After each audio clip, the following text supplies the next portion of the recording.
When Ofsted, the school and college inspectorate in England, launched a consultation earlier this year on their new framework for conducting inspections, the response from teachers and leaders was pretty damning. That's not to say that an inspection system is ever likely to be universally loved, but Ofsted's original plans, which we discussed on this podcast back in February, created a huge backlash. So Ofsted went away and had another go, culminating in their new set of proposals for conducting inspections released on September the 9th. Unfortunately for Ofsted, the response from all the major unions has been just as critical at the second time of asking. So what changes has Ofsted announced to their upcoming inspection framework? Are these changes the ones that critics wanted to see? And which parts of future Ofsted inspections are likely to prove controversial for many months to come? My guests are Helena Marsh, the principal of Linton Village College, a comprehensive secondary school in South Cambridgeshire, and Mark Enser, a writer and columnist and also a former Ofsted inspector.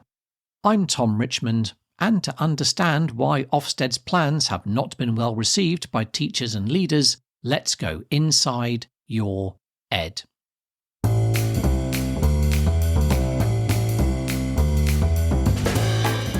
Welcome to Inside Your Ed, the podcast that looks inside the latest stories from across the education system in England, including primary and secondary schools, colleges, universities, and apprenticeships. You can listen to all our past episodes, subscribe to future episodes, and get in touch by visiting insideyoured.com.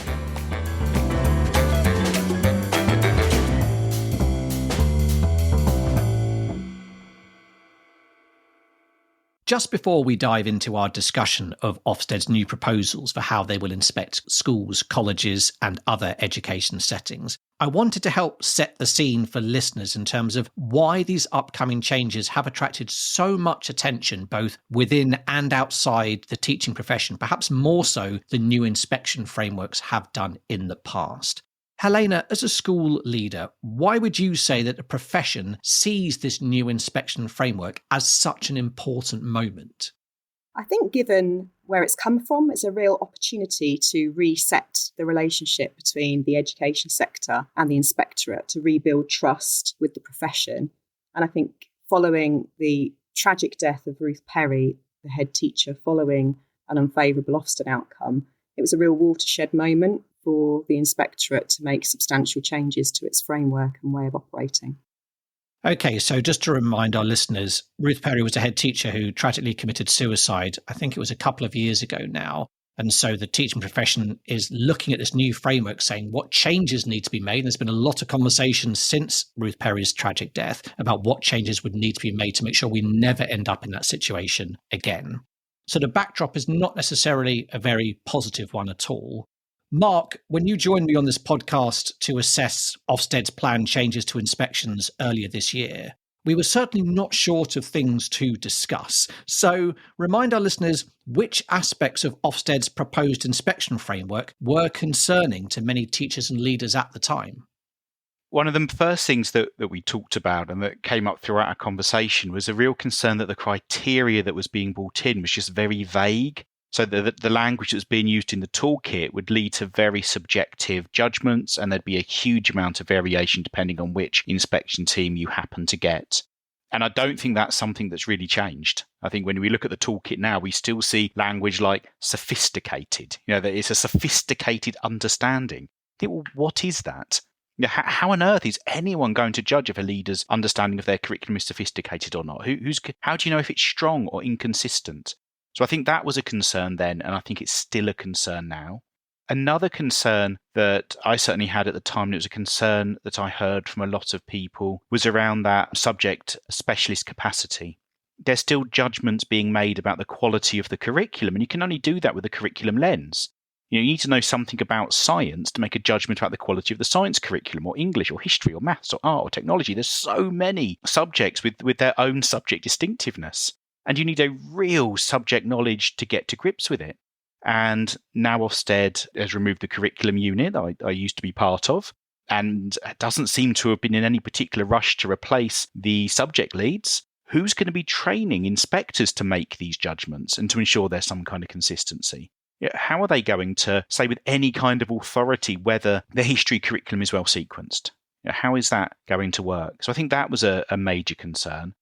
And another point that I remember we were discussing at the time was about the sheer number of different judgment areas. The fact that they'd separated out teaching and curriculum, but they'd sensibly, it seemed, we said, separated out behaviour and attendance, which made sense because they're such different issues, but they've now combined them once again.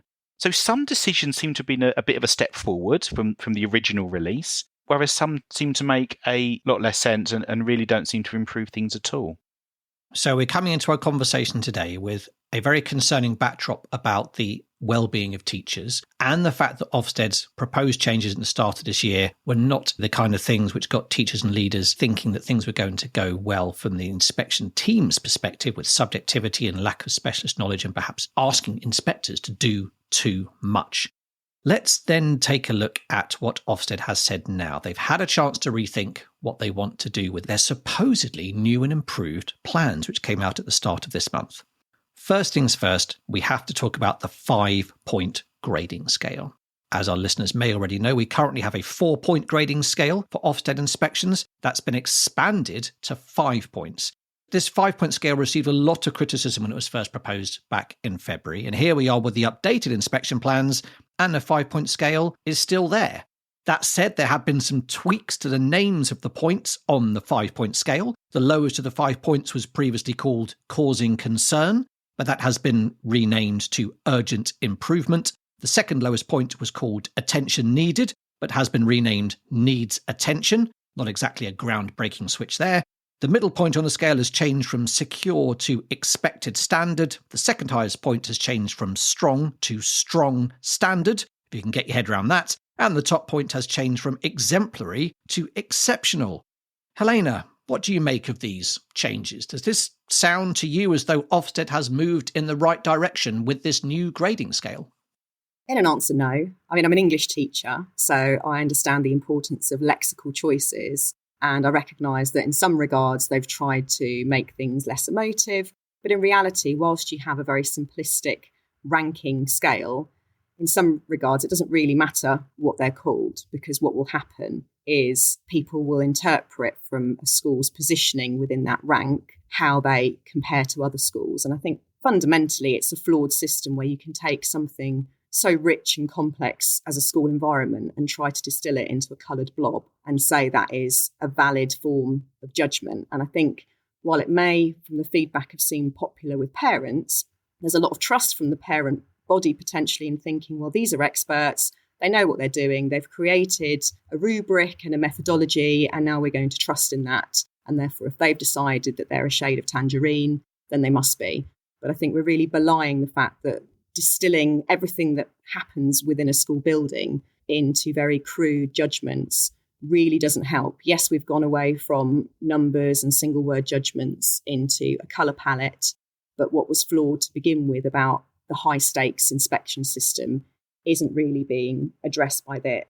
To sound quite cynical, it just sounds like a superficial sort of you said we did, here we go, we've done something with it, but it doesn't seek to really go beyond the substance and surface to think about the validity and accuracy and reliability of being able to, in effect, judge and rank schools. Mark, I remember you were unconvinced by the 5-point scale when we spoke earlier in the year. Do these updated names give you any more confidence in Ofsted's inspection plans? Oh, no. I'm afraid not. I mean, I think they're better. I prefer expected standard. At least it seems to say something. I think there was always going to be a problem by saying anything is exemplary. Just to say that is an example that others should aspire to, I think is always a problem. So it makes sense that they've moved away from that. So I think it's marginally better than it was, but I don't think it really solves the problem that Helena points to, which is that it doesn't really work to try and reach these judgments because you can't have an objective judgment on someone's curriculum distilled down to a word or two words. It doesn't work like that. You can describe it. You can say, well, these are the strengths, these are the weaknesses. You can say, we know this is what makes a good curriculum. Does it live up to that? But the idea that you can then put it into one of 5 categories is a nonsense, especially when the stakes are so high, which isn't down to Ofsted. Ofsted can't really change the stakes. That's a much bigger systematic problem that needs to be addressed. But whilst those stakes are there, we can't be in a position where people are making those kinds of judgments because they don't work. They're not reliable enough. I mean, you mentioned this might be a slight improvement in terms of language. Having the middle of the 5-point scale as the expected standard and then having the 4th point on the scale as a strong standard, I don't know what to make of that. It seems a bit like the mess we got into with GCSE grading, where we said there were 2 different pass marks. There was a pass mark of grade 4 and then there was a pass mark of grade 5, and they had slightly different names. Mark, are we heading in the same direction again here, potentially? Yeah, I think so. I think my feeling is that they liked the symmetry of kind of a 5-point scale. The idea that you had the middle point and then you had 2 either end of it. It kind of feels quite neat, doesn't it? But then when you come down to it, if you're going to go, well, that middle point is what we might have called satisfactory. If we went back a few frameworks, we said that's kind of the expected standard there. And the top here is this exceptionality. Well, what sits between something being expected and something being exceptional? You have to create some kind of nonsense in the middle, don't you? You have to call it something, and you may as well call it anything. It doesn't make sense, and it can't make sense because the initial premise is flawed. So all we're going to end up doing is arguing over flawed phrases. Helena, this idea of a top grade, so having this 5-point scale with a supposedly top grade, which has been renamed from exemplary to exceptional. As a school leader, what do you make of the idea that an inspectorate, as in Ofsted, is going to judge something to be exceptional in various parts of the school system and then apparently share that with others? Do you think that's a helpful thing for an inspectorate to be doing? I don't think it's healthy. I don't think it's necessarily valid either. And I think there's unintended consequences from such a process. So the school I'm currently sat in now, under the Ofsted framework, has been outstanding. It's been good. It's been requires improvement. So I've really lived the experience of sitting in the chair. And I'm not convinced that having the burden of an outstanding judgment was that helpful for the school or its staff, actually. I think we need to appreciate that trying to aspire for that heady blue, I think it is, puts an enormous amount of pressure on the system.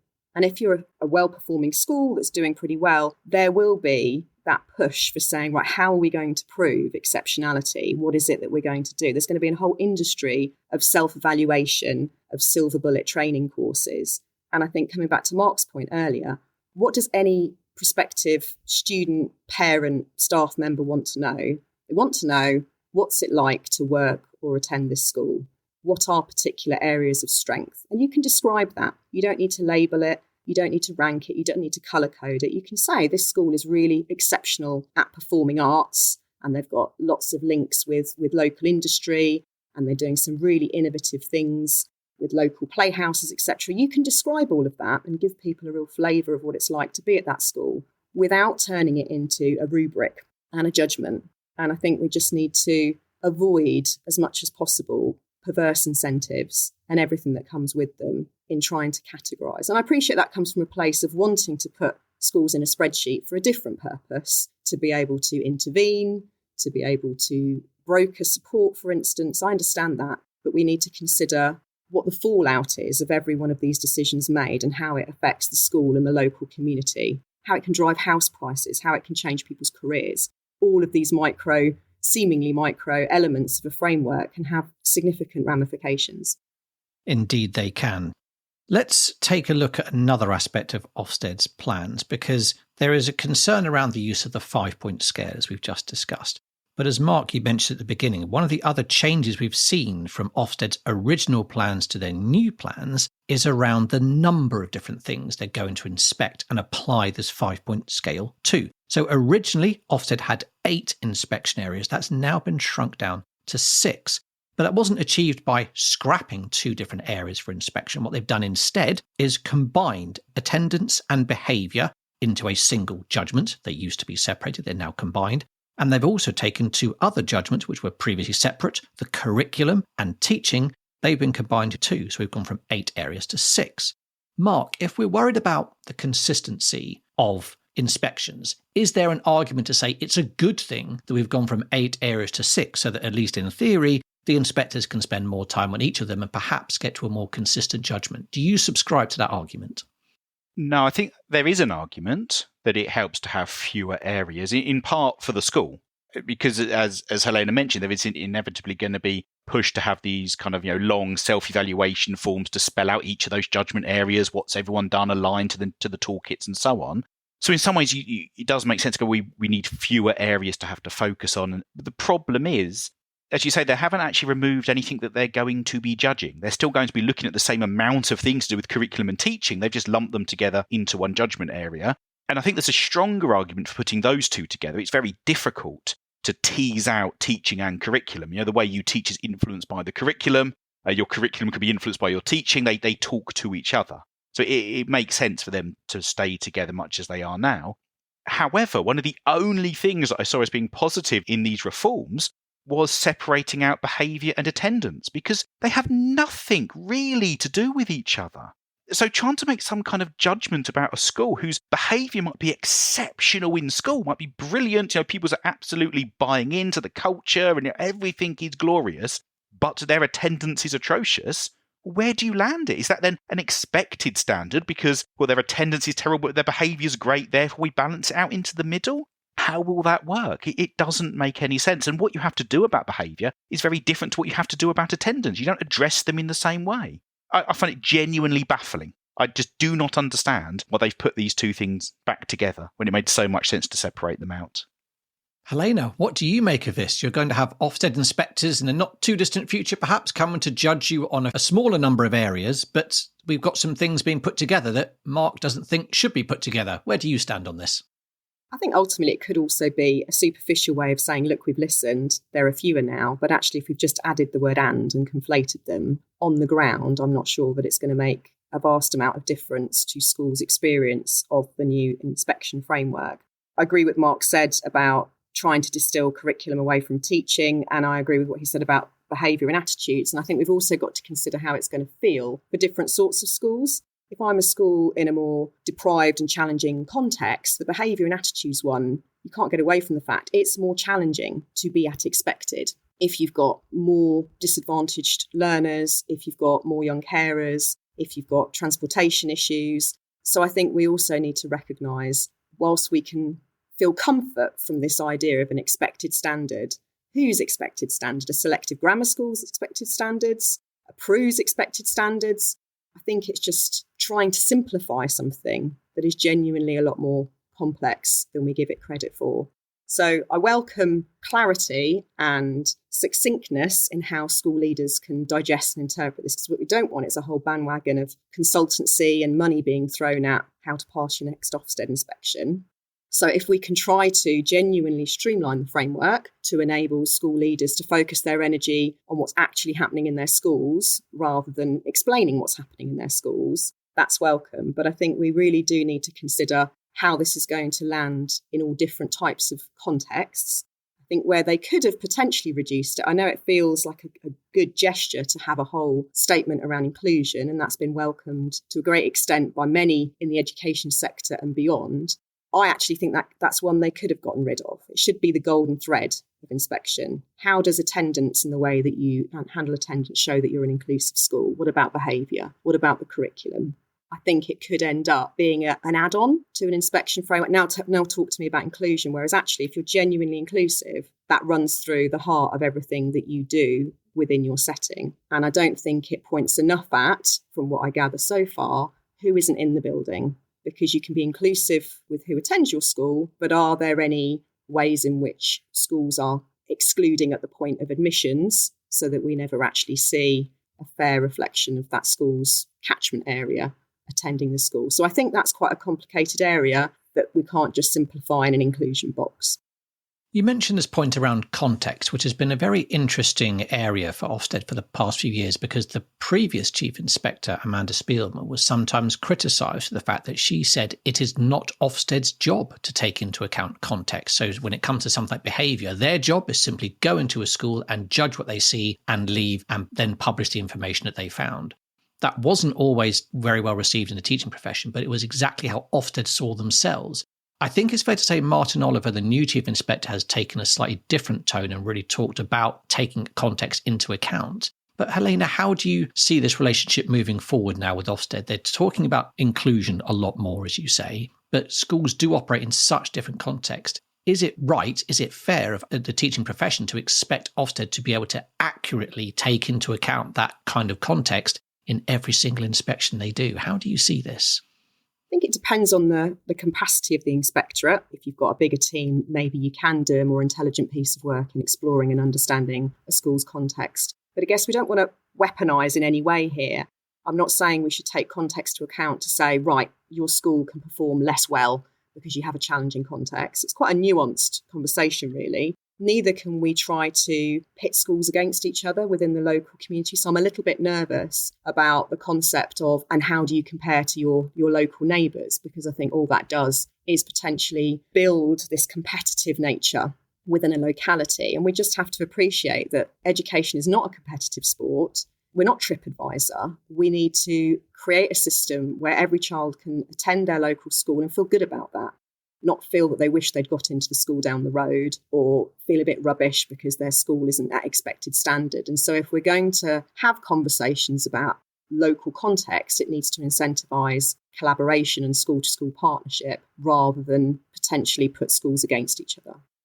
Let's pick up on this point around capacity, because one of Ofsted's proposed changes now, which they claim will, quote, reduce pressure on leaders through the inspection process, is their new idea of adding an extra inspector into Ofsted inspection teams for one day of all full inspections, with the goal being freeing up the lead inspector to focus more on engaging with leadership teams and also quality assuring the inspection, among other things. Mark, adding an extra person to inspection teams certainly comes across as a well-meaning change, particularly given all the background that we've had to this new inspection framework with the tragic death of a head teacher and well-being and the pressure and anxiety among school leaders. In practice, do you think an extra inspector will make a significant difference on the ground? I think it could, but it depends on so many things. So the first thing that needs to be addressed is the training of these inspectors. If they're well trained and very knowledgeable about education, have got a huge amount of experience to bring to the role, then yes, they could really help out if they're there.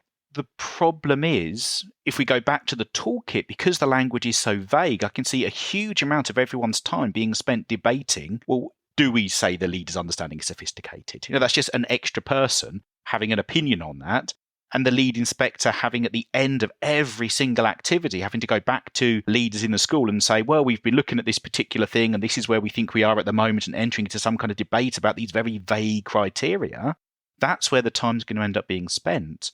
I also think we have to keep in mind that there is going to be a real issue, which I think Helena pointed to earlier, which is schools that know how to play the game are going to do very well under this framework. Those people who do the how to get a top grade in Ofsted courses will do well. If you're part of a large trust who have staff who can lead you through this inspection and know exactly what to say to tick off the right thing in the toolkit, then you'll walk out with flying colours. If you're in a small school, a single academy trust, a struggling trust, if you're largely on your own, you will suffer regardless of whether there's an extra inspector giving you a bit more time as a leader, because you don't know what to say to jump through these particular hoops. So I think that's a real issue that needs to be considered as well.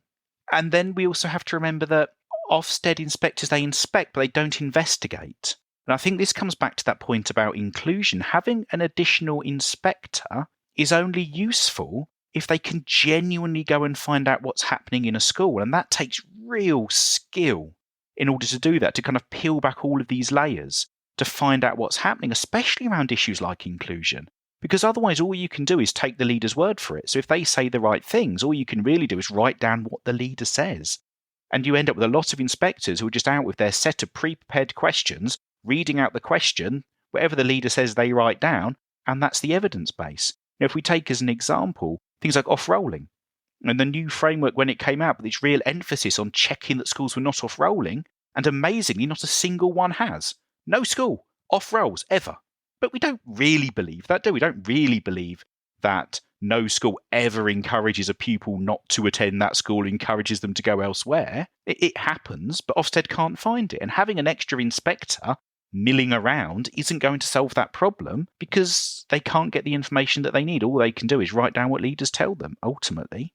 And it's a major problem. So I think it could help. I don't think it will, because I don't think the inspectorate are good enough for it to help. Fascinating. Helena, what do you make of this proposal to add an extra inspector into an inspection team? Do you think this is going to have the desired effect from a leadership team perspective as well as on the Ofsted inspection team themselves? I'm not really sure what problem we're trying to solve. And if we're genuine about trying to address school leaders and the institutional stress and pressure that exists, I'm not sure this is the solution to it. I've experienced inspection teams ranging from 1 HMI in a primary school to 5 in a secondary inspection. And I agree with Mark, it comes down to quality, not quantity. And the consistency of experience differs greatly. It's good to hear more recent experiences of inspection seem to be speaking to a more humane and intelligent approach to accountability. But I don't think it's just the size that we need to be thinking about here. We need to accept that there is subjectivity and personal bias. It doesn't matter how much training and how many handbooks.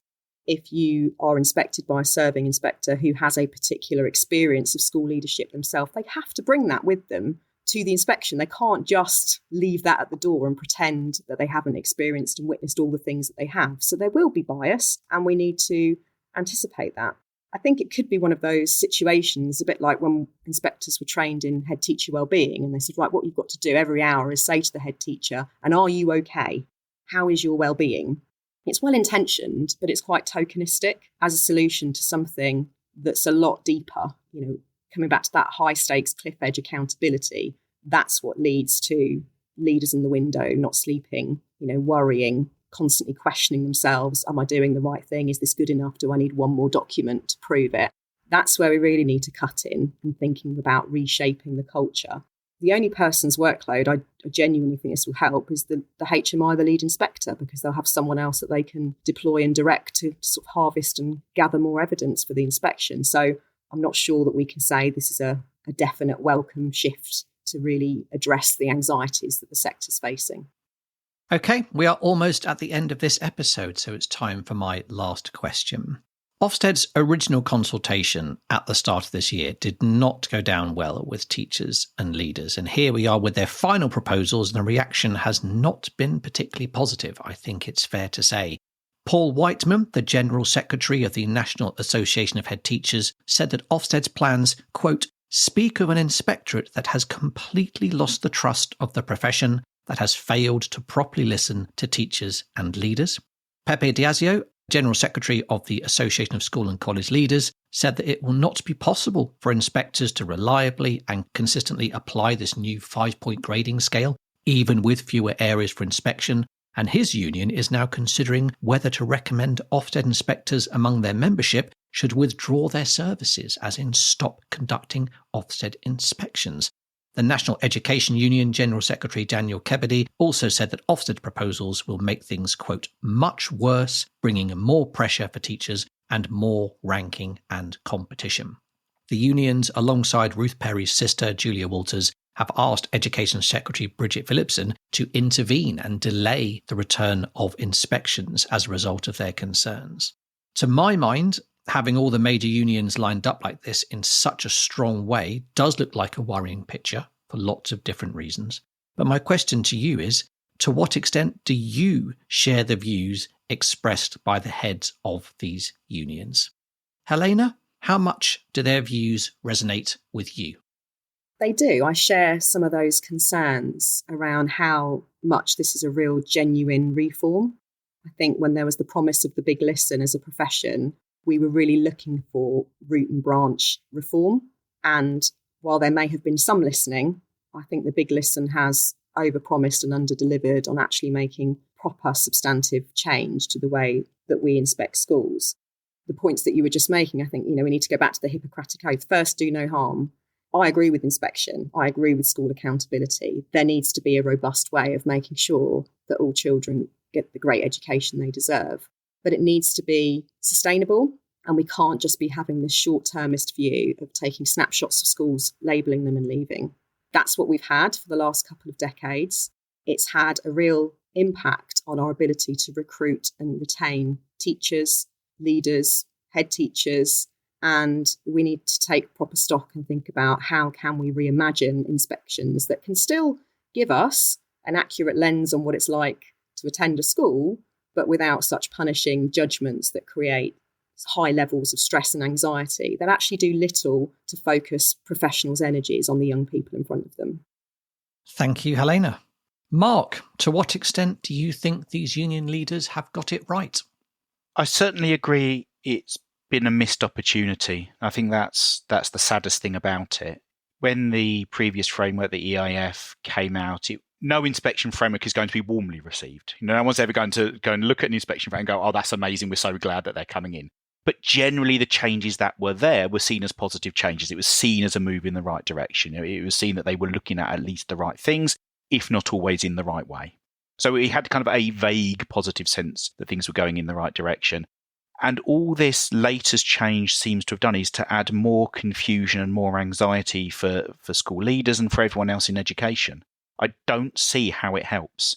All I can see are ways that it's added workload, added stress, added anxiety. So I certainly share those concerns.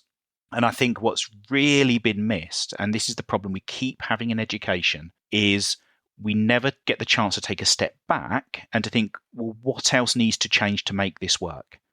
Inspection can't work simply by bringing out another framework. We need to relook at the way that we hold schools to account. And that needs a much bigger change from central government. It needs a change from the DfE, not from Ofsted. And I think that's the problem. And that's the issue the unions are always going to have.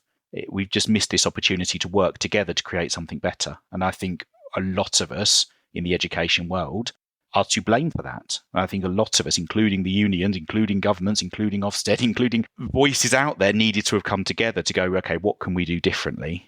And to take a pause and to look at it again. And we haven't done that.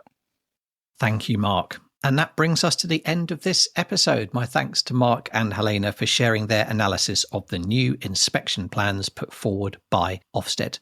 If you enjoyed this episode, then please do share it with others and leave a good rating wherever you get your podcasts. And don't forget to hit subscribe to make sure you join me when I next go inside your ed. Bye-bye for now.